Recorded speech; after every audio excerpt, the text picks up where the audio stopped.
Okay, everybody, we're here for part 3 of the beginnings, the basics, the strategies that kind of make up real estate investing. And we're going to be discussing rentals today. Rentals is by far probably one of the, how do I accurately depict this? It has probably made more long-term wealth than any other strategy out there. Rentals as a long-term strategy generates generational wealth. It's something you can inherit, something you can pass down. You know, if you've built up a portfolio of rentals and you've managed it well and you've built the right processes and system, that's something you can hand down from generation to generation to generation. Rehabbing and wholesaling, that is something that you can pass down the knowledge, but you cannot pass down the asset. So I would have to imagine that rentals, more so than probably any other strategy as a whole, creates generational wealth. It has a lot of attractive sides to it. Many people out there have been a part of this transaction. They were just on the giving side instead of the receiving side of this transaction. But as a landlord, there is many possibilities for producing income. And this is what we're going to discuss here in part 3 of the basics. Okay, so the primary strategy I'm going to discuss today for acquiring rentals is what is known as the BRRRR Method. There's many different ways of acquiring one. You can purchase one with straight cash, which many people can't do, so we're not going to really focus on that right now, but it is an acquisition strategy. Other ones you can do is take over a property subject to and rent it out, take over a property on a wrap, rent it out, take over a property owner finance, rent it out. There's many different ways that you can acquire rentals, but the end game is still the same. But probably the number one strategy that most people use is what's called the BRRRR Method, and it is proven to be a long-term generational wealth strategy. That stands for buy, remodel, rent, refinance. It's the BRRRR Method. So pretty straightforward as to what that means. You're going to try and source a discounted property. I have seen a lot of people buy property without equity. I've seen a lot of people buy property with negative cash flow. And those are two things that I highly recommend against, especially if you're a newer investor. If you're an advanced investor, there may be reasons why you're willing to put yourself in those positions. But most definitely as a new investor, you want to buy with equity and buy with cash flow from day one. Otherwise, you're kind of putting yourself in a position for gambling. And I'm not a fan of gambling. I'm a fan of investing. Once you've sourced this property, you're going to need to finance it. Now, discounted properties are normally coming with needed repairs, and those needed repairs typically won't allow you to go a traditional financing route such as FHA or conventional or Fannie Mae or whatever it may be. You're going to need to source private money or hard money. And I don't want to confuse anybody by saying hard money. Hard money is the hard aspect of it is referring to the loan on hard assets, tangible assets. So they are an asset-based lender. They're not so much concerned about your credit, although your credit will be involved with that, but they're predominantly looking at the quality of the asset that you're purchasing. So you're going to need to source a hard money lender or a private lender to loan you the funds. Those funds will help include your repairs and they'll only loan up to a certain amount of the value. So with all of that being said, they may or may not require you to come to the table with some down payments. After you've sourced the loan, you're going to remodel it. So you're going to get everything cleaned up, make everything up to the current market standards, probably even a little bit higher than market standards. You're going to want to have the best looking property out there, and you're going to want to rent it for a good price because it's going to reduce headaches down the line.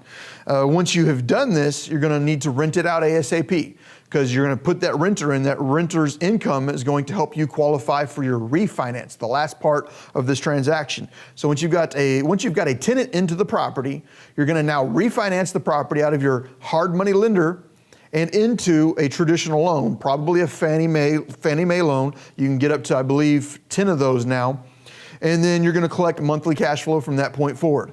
On the front side, you're collecting a little bit of equity because you bought the property at a discount. So now you've created an unrealized capital gain, and you're also collecting cash flow. 2 of the 5 ways that you can create income off of this, actually 6 ways that you can create income off of this one property. It is a pretty lucrative strategy, and we're going to go through a sample here next. Okay, so the example that we have here in front of us is a $68,000 purchase with $110,000 retail value after all repairs have been completed and an estimate of $12,000 in repairs. One of the very first things you're going to need to do is, let's say we're buying this from a wholesaler and the numbers come out saying, sell it to you for $68,000, $12,000 in repairs, $110,000 after repaired value. We need to confirm that those repairs are accurate. We'll get a general contractor in there, our own crew, whoever we need to confirm that those numbers are accurate. Once we've confirmed that those numbers are accurate, we're going to need to source financing from a hard money lender, private lender, etc. Remodel the property over the next 30 days, and then rent the property to a qualified tenant for $1,100 a month, okay? And then after we have done that, we're going to refinance with a traditional lender at 80% of a $110,000 retail value. So what we're looking at, and the reason I say 80% is a common number that you can get a traditional lender to refinance you out at. It may be more, it may be less, depends on your lender. And when I'm saying it depends on your lender, don't necessarily expect to just go into Bank of America or Wells Fargo or Chase and get this loan. You may need to add into your portfolio of people to go talk to a qualified lender that can do these cash out refinances for you. But we can probably get up to 80, maybe even as much as 85% cash out refinance on that $110,000 retail value. We collect the difference monthly between your loan payment and your rental payment as cash flow. And then you also capture and hold equity for unrealized capital gains. Now, I know I just talked through that, but let me go ahead and show you the numbers here next. So the numbers may help you realize what we're doing with this. Okay, so in the example we just talked about, we purchased the property for $68,000. And on my previous slide, I showed $12,000 in repairs, but on this slide, I show $17,000. So let's just go ahead and roll with the $17,000 in repairs. And some other things that you need to take into consideration whenever you're looking at these numbers is that we're going to have costs associated with that hard money lender and the holding costs of keeping that loan during the refinance and the remodel of that property. So we're looking at an estimate of about $6,000 in hard money loan costs and holding costs, as well as about $2,000 in refinance costs. So we're looking at $93,000 in total expenses to include our purchase price, repairs, hard money loan and holding, as well as refinance costs. We've got $110,000 as the after repaired value. That's the value that the property would be worth when all repairs are completed and it is at current market condition. We also mentioned that we might be able to pull out an 80% loan to value on our refinance, which means our maximum refinanced loan is $88,000. So if we look at the difference between our total expense and our refinanced loan, we're coming out of pocket right now about $5,000 to get a hold of this house. So above and beyond that, we have agreed to rent the property for $1,100 monthly rental income. And our monthly PITI, meaning principal, interest, taxes, and insurance payment to the bank is $800 for a gross monthly cash flow of $300 a month. Okay? So if we have $300 a month in cash flow times 12 months, that single property should produce about $3,600 in annual gross income. There may be things that pop up such as repairs or other things like that that will affect our annual income. But right now we have a gross annual income of $3,600.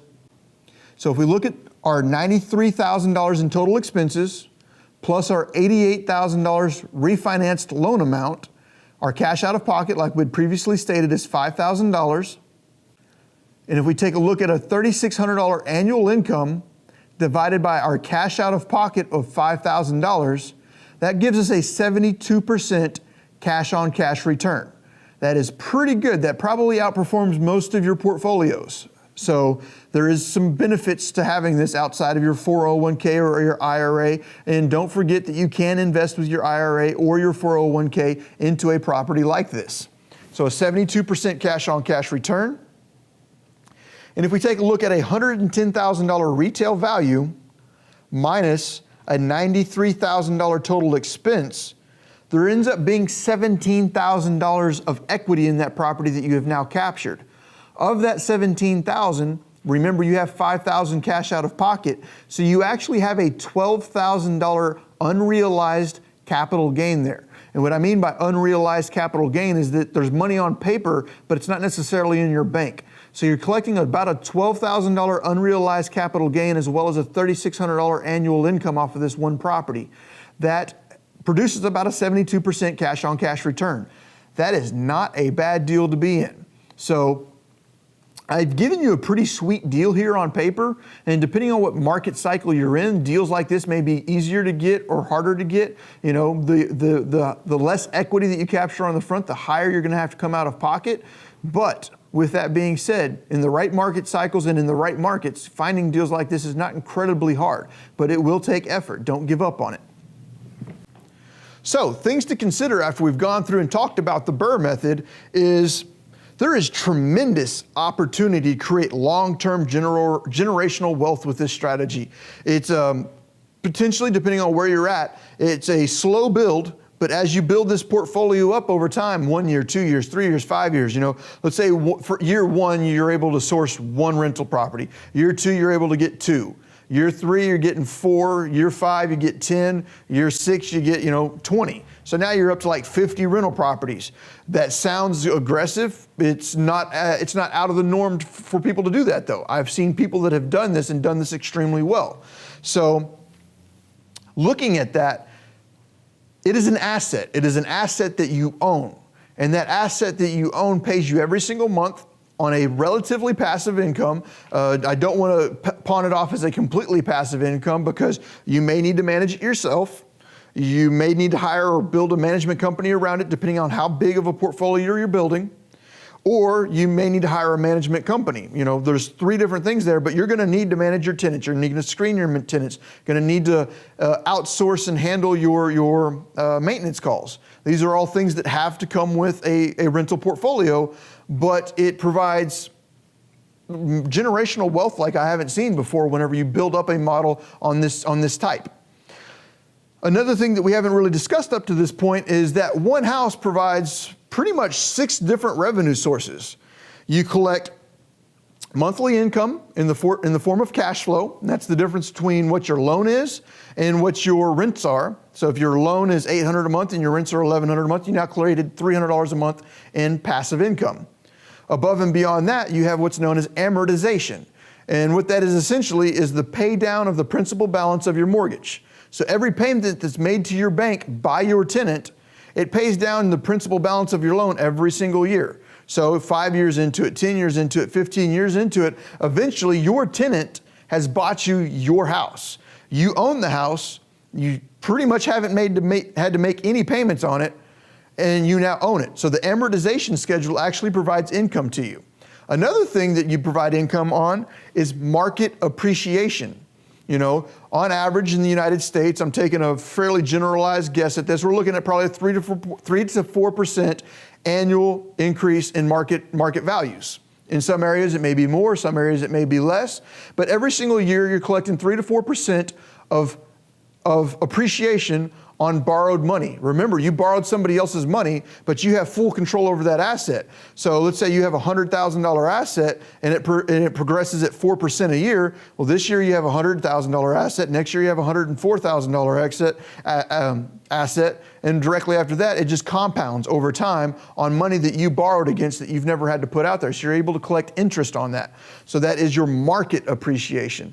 Something else that you're able to gain off of rentals is what's called forced appreciation. Forced appreciation is that equity that you captured up front whenever you bought it at a discount, made all the repairs, and you captured that difference between what you owed on the property and what the property was worth. That is what you're called your equity, and that is also your upfront unrealized capital gain, known as forced appreciation. Excuse me, just one moment here.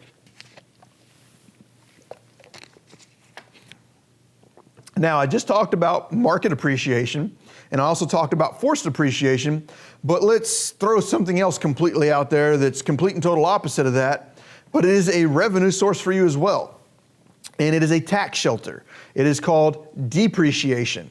Now, I don't want to confuse you there because we just talked about appreciation all over here, and now I'm throwing depreciation out there, but the IRS allows you to depreciate the value of your asset over a depreciation schedule. A single family home, I believe, is taxed at a 27.5-year depreciation schedule. Don't 100% quote me on that. I let my attorney, or not my attorneys, my CPAs handle that type of stuff. But you collect depreciation on that. And what that means is that the IRS says that in 27.5 years, once again, don't quote me, in 27.5 years, your home is now valued at nothing. It depreciates every year until your home is worth nothing. Now, we know in reality that is not the case. That home has actually probably gone up in value, but every single year you take the value of your property, divide it by 27.5, and now you have taken that number and wrote it off as a deduction on your income. So it is a tax shelter. It is a way to remove some of your taxable liability during that year.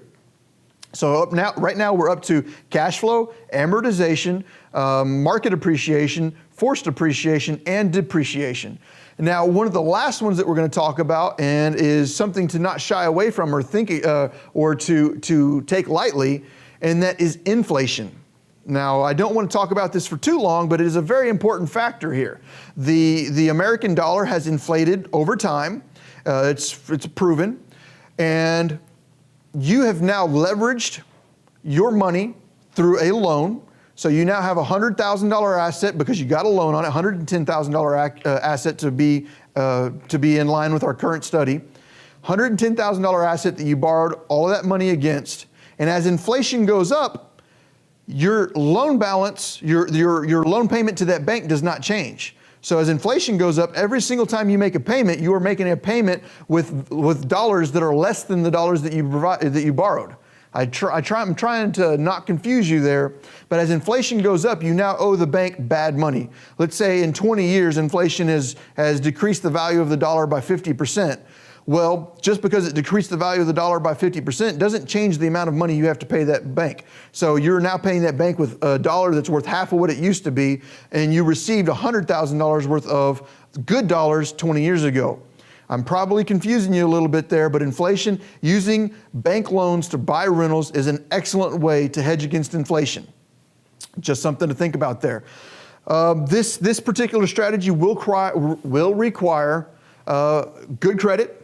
It will require you will need capital reserves more than likely, because you're probably going to have to come out of pocket.